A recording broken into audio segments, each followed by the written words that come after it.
ஒரு ஆசிரியர் ஒருத்தர் தன்னுடைய மாணவர்கள்ட்ட எப்படியாவது போட்டி போட்டு வெற்றி பெறணும் அப்படிங்கிற அந்த எண்ணத்தை ஏற்படுத்தணும் அப்படின்னு நினச்சிட்டு ஒரு போட்டி வைப்பாராம். அதாவது ஒரு கூட்டம் நிறைய பழங்களை வச்சுட்டு ஒரு டிஸ்டன்ஸில் கொண்டு அந்த பழங்களை வச்சுட்டு வந்துடுவாராம்.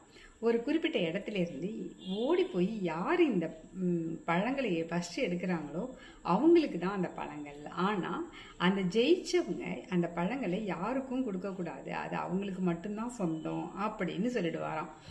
உடனே இந்த மாணவர்கள் எல்லாரும் லைனாக நின்றுட்டு இருப்பாங்களாம். ஒருத்தர் கண்ணால் பார்த்துக்கிட்டே இருப்பாங்களாம். அப்போ திடீர்னு ஆசிரியர் ரெடி அப்படிங்கிறதுக்காக ஒரு விசில் கொடுப்பாராம். இந்த மாணவர்கள் என்ன பண்ணுவாங்களாம், ஒருத்தர் கையை பிடிச்சிக்கிட்டு வேகமாக ஓடி போய் அந்த கூடையை ஈவனாக எல்லாரும் தூக்கிடுவாங்களாம். அந்த ஆசிரியருக்கு ஒரே ஆச்சரியமாக என்னன்ட்டு அப்படியே பார்த்துட்டு இருப்பாராம்.